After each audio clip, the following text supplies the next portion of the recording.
really goddamn tired.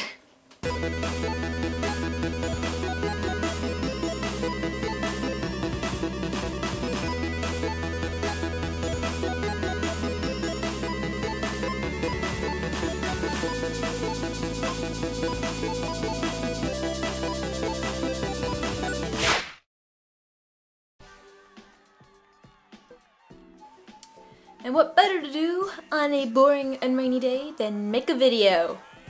This is what I try to tell myself. But before I get started on the actual topic of this video, I want to do a quick thing that I want you guys to do whenever you make a vlog. I'm going to take the 3 strangest things that I found in my room and show them to you guys, because I got some weird shit in here, I promise you. First off, an iron fire poker for all of your ghost hunting and burglar needs. A pair of aviation goggles, because even though they don't fit in your glasses correctly, you still wear them because you think that they make you look cool. And of course, fake blood, because you never know when you're going to need it. Now, on with the video! So what I'm going to do is I'm going to tell you guys my 5 best Disney experiences. If you don't know already, my family is a huge fan of Disney World. We've been to Disneyland once. Before you start asking, we've been to Disney World about 16 or 17 times. So, there have been a lot of things that we've done, in and out and stuff like that. I've gathered my 5 favorite / weirdest / scarring memories that I have in my mind. Some of them not quite in my mind, some of them are scattered around in space, but you don't know that. I don't know why I told you that. It's a thing. So, I'm gonna start off the countdown with the last one, because that's usually what we'll do on this website. So, number 5. The Pirates of the Caribbean ride. And I don't mean the regular ride, I mean the time we went on it broke down for 45 minutes. That was wonderful. You know, I can never hear that song the same again. Yo ho, yo ho. Kill me. So we were stuck on there in a boat with about, I think, 10 boats in a row, bumper to bumper. If you were on the ride, the bumpers in the front literally touching. We could literally high-five the people in the boat in front of us. It was ridiculous. But we were there just hanging out in like the second to last room. You don't know how frustrating that is. Second to last room when it got stuck. It's okay, great. There wasn't anything to do. We just sat there for 45 minutes straight. What we did do though, is we talked. Yes, talking, social. Don't know how that happened, but it did. The people behind us were seemingly college students, you know, nice people. We struck up a conversation with them. Guess who they were? They were Disney interns. And they were going on that ride for about the 4th time that day. And apparently how the Disney internship works is you get to like ride all the rides that you want no matter the time, day, or place, and if you're not working. It's like a free pass that you get with your internship. / if you're working there or anything like that. We got a ton more information on it just by talking to them, but I'm not gonna relay it all now because there's a ton of cool stuff. If you want to, I'm sure you can look it up somewhere else what the Disney internship entails, but looks like they're having a very nice time. And number 4, Kali River Rapids. To this day, I cannot go on that ride and feel the same again. This happened when I was about, I think, 10, maybe 11, something like that. I had small boobs, that's all I remember. That's all I got, sorry. What we did, this was at about, I want to say, 8:30, 9 o'clock at night in the Animal Kingdom. Walking around, my brother says, hey, look, let's go on Kali River Rapids. We're like, okay, yeah, sure. I mean, it's one of his favorite rides. We're not gonna deprive him of that. We should have deprived him of that. That was a bad life choice. We get on the ride, everything's going smoothly, or as smoothly as it possibly can on a Rapids ride. And we get to this one drop that usually people don't get wet on. It's the part that's near the fiery exit that you drop down and you hit stuff. But the thing is, this time, the ride decided to f us. And so all 4 of us, when I say 4 of us, I mean everyone but my brother, got completely drenched. The other passengers in the car were just cracking up because you could fit like 8 people in one tube, and they just totally lost it because we were literally soaking, dripping, couldn't move a muscle, or we would probably get hypothermia, cold. And my brother doesn't have a drop on him. It's just, God loves him, apparently. We get off the ride, we swear we're never gonna go out again, and yet there's a 5-minute wait. My brother says, let's go on again, you're wet already. So stupidly, my dad and I say yes, because we're stupid. So get on the ride again, going around in circles, we're spinning rapidly, come under this one waterfall. This never hits people. It's like it was programmed to hate us all. Come onto a waterfall, sit next to my dad, and I realized afterwards that probably wasn't a good idea. Should have sat next to Sam, he's freaking immune. And we get there, waterfall, behind, drenched, top head, completely soaked. I thought I was wet before, now I was wet. There was a whole new meaning to the word wet after I passed under this waterfall. This waterfall, it's like they kept a reservoir of ice up on the mountainside and just like let it melt all day in the hot Florida sun and then just dumped it on the last passerby that they say that's already wet. Because it's like, oh, they don't mind too much. We minded, I minded. It was very mindful. I hated it so much. So we freaking get off the ride. I'm wetter than before. My dad's soaked as well and the wind is starting to freaking pick up and I just freezing cold. I was not good. Was not good for a little preteen girl person, little preteen person. What we did is we stopped by this little hut shack thing where they sell a bunch of this clothing that's like, you know, Animal Kingdom themed, and my sister and I both purchased these sundress things that in retrospect don't really cover a whole lot, but that was the warmest stuff that they got. And we literally had to stand in the back of this little hut area and strip everything except for like underpants. And those were soaked too, by the way. There's no getting out of the wetness. We had to stand behind a towel and take all of our clothes off in a park that still had at least 2,000 people in it. I was not happy. I still have it, by the way, the stupid dress. I'm not keeping it. Y'all can have it. Bad memories. I don't want it. No. No. And of course, by the way, if you haven't already guessed, my brother didn't even get a drop on him. It's like he sprayed himself with anti-water stuff like they have in those YouTube videos. But he didn't though, because he was a stupid 13-year-old. Never again, ever. We still go on it. I hate it. I don't want to. It's bad. So unless, if you really like the ride, I understand that. Kudos to you, but honestly, go during the day so that you can walk around for about 5 minutes in the hot 90-degree sun and get it all dried off. Because if you don't, you're gonna be wet for about 5 hours afterwards. Not even kidding. You're gonna be freezing, you're gonna hypothermia, you're gonna die. Letting you know that now. Next up, number 3, the Monsters Inc. Laugh Floor.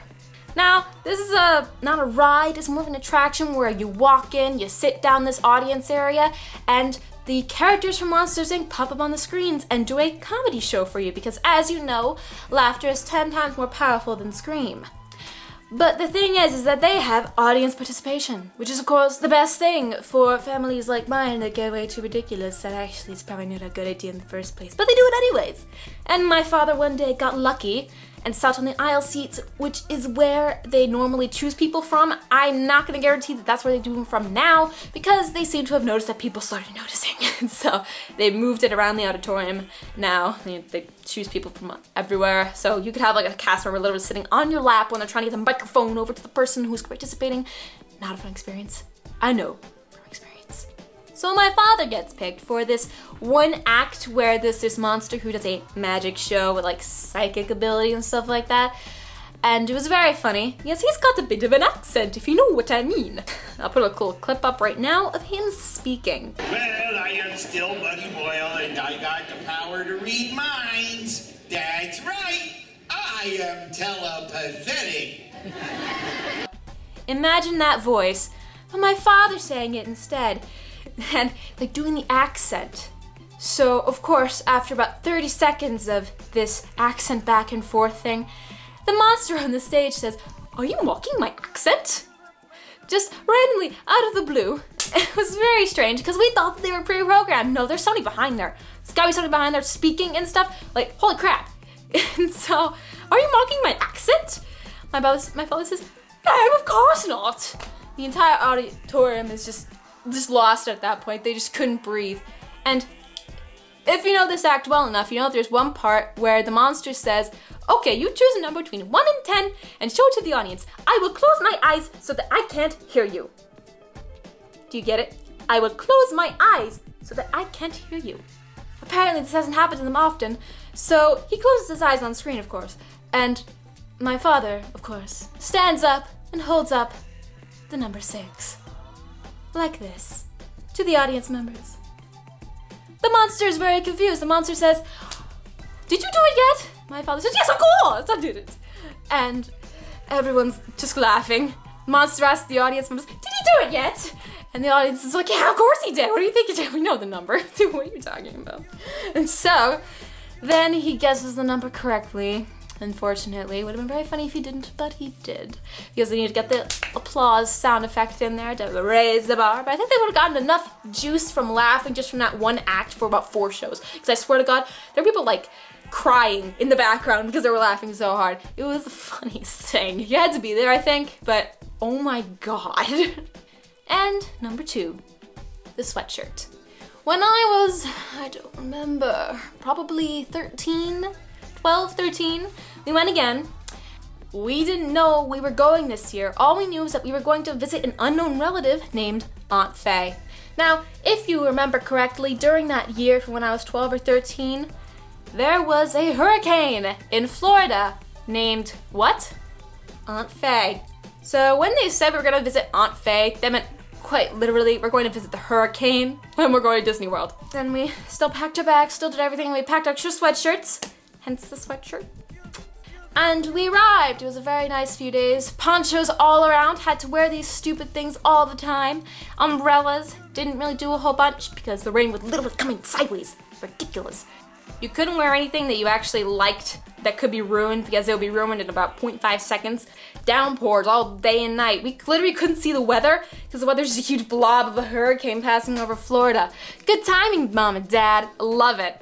Every day we had to bring a sweatshirt with us because it was just friggin' cold as all heck. Even though it was Florida in summer, it was so freezing because you go in and out of the rain. The rain was so like friggin' warm, but then you step inside afterwards, you would be cold as all hell because the air conditioning would be on, like full blast, and you would be wet. The combination didn't quite work. You had to wear the sweatshirt all the times, put it in a bag, and then carry on and take it out and wear it when you're inside. It was a ridiculous thing. I didn't want it so what. But one day, we were in Epcot. We wanted to leave a bit early because we had to go back to the hotel. So it was around 4 o'clock, I'd like to say, and I couldn't find my sweatshirt. This white fluffy sweatshirt that I think I still have to this day was completely out of sight. It's my favorite sweatshirt. I wasn't gonna let it go. So I dragged my family across the park for an hour or so in the rain with ponchos on. We're exploring every single shop, ride, attraction, innovation. We did everything. We literally looked around everywhere, could not find that stupid sweatshirt. We even went to the information desk in the front of the park and told them that if anybody found a white sweatshirt that they should come tell us because it's mine and I'm a little whiny person. And of course, we're like about to get on the monorail. I'm like whining like, oh, I lost my sweatshirt. I hate you all. And then, you know when that huge light bulb goes off over your head and you're thinking, holy crap, I'm an idiot. That happened to me on the ramp up to the monorail. Because all I could think was, oh shit, I know where it is. Oh crap, what am I gonna do? I can't tell them I know where it is because I knew exactly where it was. And I couldn't tell them because then that would ruin everything. I wait until we are literally on the monorail and in a closed space because I'm just a smart person like that. In closed space, angry family, I'm brilliant. And I tell them, hey, I think my sweatshirt's in your bag. Because, as I told you before, we take them on and off as we go outside. Now I'm thinking put mine back on because I was being stubborn. I didn't want to wear it inside because I was a friggin' masculine person. I didn't want to wear it. And so, my dad opens his bag. Lo and behold, the goddamn sweatshirt's right in there. They freaking lost it. They were like, holy shit, I can't believe it's trash around the park all day. And we were looking at that stupid sweat for an hour. We're soaked. City's gonna die. We're like, I didn't know what they were talking. I was just like, sorry? I had nothing else to say really. I was thinking, well, why didn't you guys think of that as well? I'm a kid. I don't know what I'm talking about. I can't believe I'm the one who thought of it. You guys used to be older. I'm the second youngest in my family, right? And that includes my parents, my older brother, me, and then my younger sister. None of them thought to look at this stupid bag where we put the sweatshirts in the first place before we leave. They didn't think about it. I didn't think about it. I was the first one to think about it. I'm like the most nonsensical one that we got. It was a nightmare. Oh, I can't explain how bad it was. And I remember the exact door we did it at too, right before we came inside. I remember passing it off to him, and I remembered, nope, that was bad form on my part, but honestly, I didn't know what to do. And my number 1 Disney experience, Dumbo. You all know the Dumbo ride, the one that you get onto the cart and it goes around in circles up in the air and you can tilt it back and forth and you just have a grand old time. Well, I personally don't remember this, but there is an alleged story about that ride that involves myself, my brother, and my parents. My little sister hadn't come along yet. We decided to take a trip to Disney World and we went on Dumbo, but of course, standing in line, my brother somehow climbs either under or over the gate into the area with Dumbos. They're spinning around still. The ride is just stopping just then. My parents don't notice him leaving. And he only gets so far only to be whacked on the front of the head with a Dumbo ear and fall back, crack his head on the sidewalk, and then start crying. Nobody saw what happened to this little 3 or 4-year-old. He just went forward, hit back, and landed on the sidewalk. They didn't see what happened. All they knew was that he was a few more feet away than where he had been previously. So of course my dad just goes to the ground, picks him up, shushes him, taps the back of his head like this, holding him up here, until he takes his hand away and looks down, and it's covered in blood. He starts freaking out, except for the cast member gets some help. Literally, this is how it's usually described to me. It was like an ambush of cast members just coming out of nowhere, out of the secret tunnels that they have in Disney World, and then just come with the doctors and the stitches and the extra people and all the cover-ups just because they can't have an incident in Disney World. Everything has to be perfect since it's the happiest place on earth. Long story short, my brother got fixed, it wasn't a problem. We got back to the hotel room and tens of stuffed animals covered the beds. When I say tens, I mean there probably have been like 20 or 30 stuffed animals on the bed, all complimentary of the hotel and Disney World. This is like a kid's dream come true. We actually have a video of the aftermath, but I can't find it since it's on VHS. And we're just jumping on the bed, having a grand old time, just having a bunch of stuffed animals around us.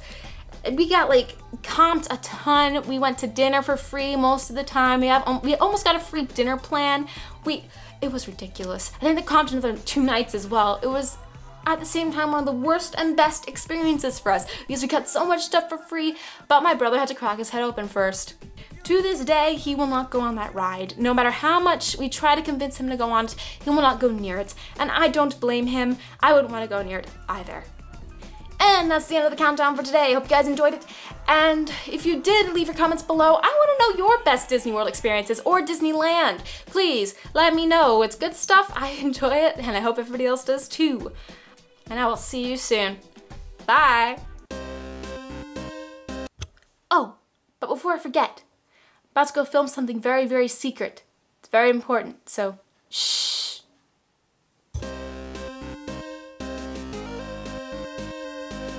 I have a thing that I found that I wanted to tell you guys about. And so last night I got this like thought, and I was going through the like Skype chat, but like the original Skype chat, like the very, very first Skype chat from the like original like Baker project thing that like we all met in.